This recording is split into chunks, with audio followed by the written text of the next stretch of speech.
What would you do if the person you loved most disappeared without a word, only to reappear, draped in wealth, with someone else on their arm? Her name was Clarissa Bell, a name that once meant little to anyone but her husband. She wasn't the kind of woman who turned heads in a crowd.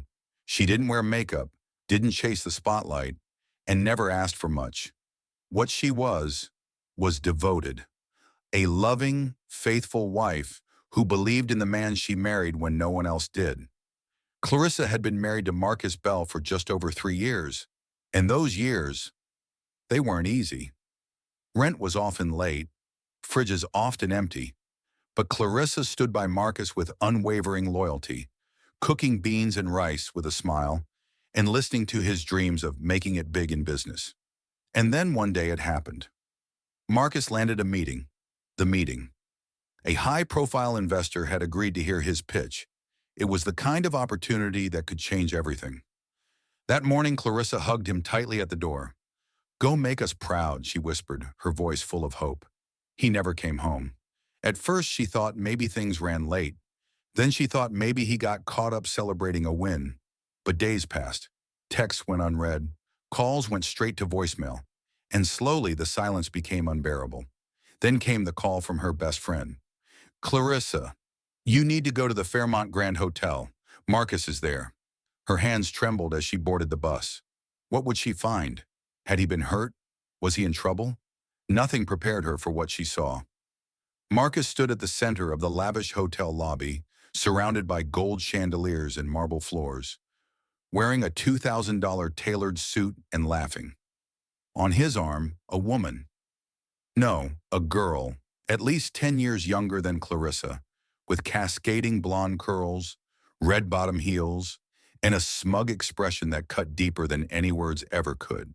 Clarissa's throat tightened, her heart pounded, but she walked up anyway. "Marcus," she said. He turned, and for a second, something like guilt flashed across his eyes, but it vanished instantly. "Clarissa," he said flatly, like saying the name of a forgotten middle school classmate. "You didn't come home. I've been calling. What's going on?" Her voice cracked. Before Marcus could speak, the girl stepped forward. "I'm Sienna, Marcus's wife," she said with a venomous grin. "He doesn't need to explain anything to a... What did you call her? Marcus? Oh, right. The baggage." Clarissa's face turned pale. "Wife," she whispered. Marcus nodded, his voice cold. "Don't make a scene, Clarissa. I'm done. It's over. I've moved on. I'll send money." "But you said we'd make it together, that we'd get through the hard times." Clarissa gasped. "You got fat," Sienna snorted. "He upgraded." The words sliced through her like glass. Clarissa's vision blurred. She turned to Marcus one last time, praying for a flicker of humanity, but he wouldn't even look at her. "I'll have the lawyer send the papers," he said, already turning away. And just like that, the man she built her life with erased her like a scratch on glass. As she stood frozen, fighting the tears welling in her throat, a man's voice broke through the silence. "Yet, Clarissa?" She turned. Standing behind her was a tall man in a dark navy suit, sharp features and familiar eyes. "Don't tell me you don't remember me," he said, smiling gently. "Isaiah Miller, from ninth grade science class. Your old neighbor on Chestnut Lane." It hit her like a wave. "Isaiah," he grinned. "I saw what just happened. That was your husband?" She nodded, broken. "Well," Isaiah said, eyes narrowing as he looked at Marcus and Sienna, "that was the biggest mistake he's ever made." Clarissa wiped a tear. "What does it matter? He's rich now. He doesn't care." "Funny thing," Isaiah said calmly. "I'm the man who approved his funding, and I do care." Commentary insert. And let me pause here because this is where things get poetic. The very man Clarissa had once studied with, maybe even laughed with at lunch back in the day, had quietly become a powerful businessman. And fate? Well, fate brought him into that lobby, not a second too late. Clarissa blinked. "Wait, what?" Isaiah smiled. "Let's get you out of here. You're coming with me." She hesitated. "But I have nowhere to go." "Then you stay with me," he said. "I live alone. You'll have your own space, and trust me, you're not a burden." She followed him into the valet circle, still trembling. She didn't know what she expected, but it wasn't the sleek, matte black Mercedes SUV or the uniformed driver who opened the door. His house, a modern mansion nestled in the hills, complete with a koi pond and infinity pool. As she stood in the doorway, Isaiah turned to her. "Hungry?" She shook her head. "Let me cook. It helps me think." Isaiah smiled. "My kitchen is yours." In the kitchen, Clarissa spotted something unusual, a thick, spiral-bound booklet titled Ancient Eastern Weight Detox, Tea, Herbs, and Healing. She flipped through it. Inside were recipes, daily rituals, and a transformation story that looked almost magical. Isaiah entered, noticing her curiosity. "My mom's," he said. "She was over 200 pounds until she followed that guide. Now, she runs marathons." Clarissa stared at the book. "Do you think I could?" Isaiah's eyes softened. "I don't just think, I believe in you." She hadn't heard words like that in years, and in that moment, she made a decision, not for Marcus, not for revenge, but for herself. "I'll try," she said. "Then I'll help," Isaiah replied. And that was the start of her comeback.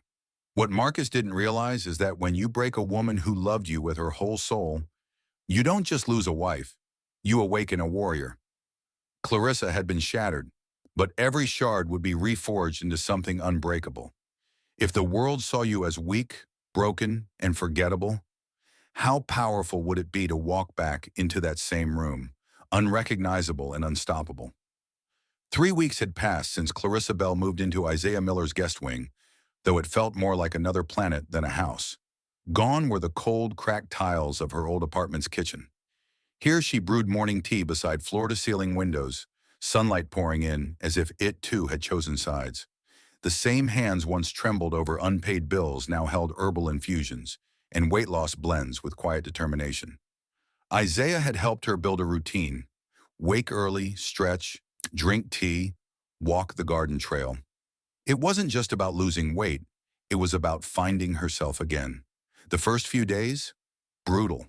The tea tasted bitter. The exercises left her sore. And the memories of Marcus still clung to her like shadows. The tea tasted bitter. The exercises left her sore. And the memories of Marcus still clung to her like shadows. Sometimes at night, she'd break down in the guest room's enormous bed. Isaiah never pressed her. He simply knocked gently on her door and left things outside. A note, a warm soup, or sometimes a funny photo from their school days. It was always enough to make her smile through tears. But slowly, the fog lifted. Clarissa started enjoying the walks. Her clothes loosened, her skin cleared. And one morning as she brushed her hair, she caught a glimpse of something she hadn't seen in years. A spark in her eyes commentary. Insert. Let's be real. Healing doesn't come from facials and kale smoothies. It comes when someone sees you, listens to you, believes in you when you no longer believe in yourself. That's what Isaiah did. And that's why Clarissa's transformation wasn't just physical, it was spiritual. One afternoon, Isaiah found her in the garden porch, scribbling something. "What's that?" he asked, sipping a green smoothie. "A business plan," she said, half smiling. He raised an eyebrow. "Do tell." Clarissa blushed. "I've been researching herbal weight loss kits for women who feel forgotten, like I did. Affordable, clean, easy to follow. I want to call it Bloom Again." Isaiah stared for a beat, then grinned. "Clarissa, that's brilliant." "I don't know where to begin," she admitted. He leaned closer. "You begin by believing you're the woman who can." By week 6, Clarissa had lost nearly 20 pounds. But more importantly, she gained back what Marcus had stolen: confidence, clarity, and her voice. Isaiah had a gala to attend, a high-profile business event with media, moguls, and millionaires. He asked Clarissa to come. She hesitated. "I haven't worn anything formal in years." "Then it's time," he said simply. The day of the gala, Clarissa stepped out of the dressing room in a custom-tailored emerald gown. The satin hugged her curves, but not in a way that begged for validation. It celebrated her. Isaiah nearly dropped his phone. Clarissa, you don't look like a woman in recovery. You look like the future. She laughed, still shy but glowing. At the gala, heads turned. Some whispered, trying to figure out who she was. Others just stared. But Clarissa held her head high. It was only when Isaiah went to greet a business partner that she noticed him. Marcus. He was standing near the bar, sipping something amber-colored, and he looked different, a little heavier, a little grayer, more nervous than arrogant. Sienna was beside him, but she wasn't clinging to his arm this time. She was scrolling her phone, uninterested. Clarissa turned slightly, hoping not to be seen, but Marcus's eyes scanned the room, and then froze. He saw her, and for a moment he couldn't move. He elbowed Sienna. That woman, do you know her? Sienna barely looked up. She's hot. Marcus's mouth fell open. That's Clarissa. Sienna raised an eyebrow. That's your ex-wife? He nodded slowly, almost in disbelief. Clarissa could feel his eyes burning into her. She turned and smiled. Not out of pettiness, not to flaunt, but because she finally could. Commentary insert. This is the moment most of us dream about after betrayal. To become so healed, so whole, that the person who discarded you wouldn't even recognize what they gave up. But Clarissa, she wasn't there to make Marcus regret it. She was there to show herself she'd made it. Isaiah returned with 2 drinks. You good? He asked, noticing her posture stiffen. I just saw my past, she replied calmly, and I realized it no longer owns me. As the gala continued, Isaiah introduced her to CEOs, journalists, and health entrepreneurs. Clarissa found herself talking fluently about herbal detoxes, metabolism, emotional healing. She was no longer the fat wife sobbing at the hotel.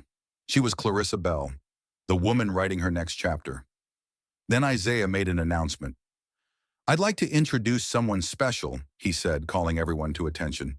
She's the founder of a new wellness brand launching soon. A woman of brilliance, resilience, and clarity. Please welcome the creator of Bloom Again, Clarissa Bell. Applause thundered through the hall. Clarissa stepped forward, heart pounding. And in the crowd, Marcus's mouth stayed open, his eyes stunned. Backstage, Sienna whispered. That was your ex-wife? You never told me she was capable of this. He couldn't answer, because he hadn't known either. That night, Marcus didn't sleep. The next morning, Clarissa sat in Isaiah's private office. He handed her a manila folder. What's this? She asked. Due diligence on Marcus Bell's company, he said calmly. Turns out your ex is in trouble. Clarissa's brow furrowed. Financial? Isaiah nodded. He's been overpromising and underdelivering. His contract with our firm is on the brink of collapse. She swallowed. What are you saying? I'm saying you're being promoted. You'll oversee the review of that contract. Clarissa stared at him, stunned. You're putting me in charge of my ex-husband's account? Exactly. Business is business. She thought for a long moment, then smiled slowly. I'll handle it professionally. Isaiah nodded. I knew you would. Let's sit with this for a moment. Clarissa didn't chase revenge. She chased her peace, and revenge chased her. Her transformation was never about proving Marcus wrong. It was about proving herself right. If life gave you the chance to crush the person who broke you, would you do it for justice? Or would you walk away because you no longer need revenge?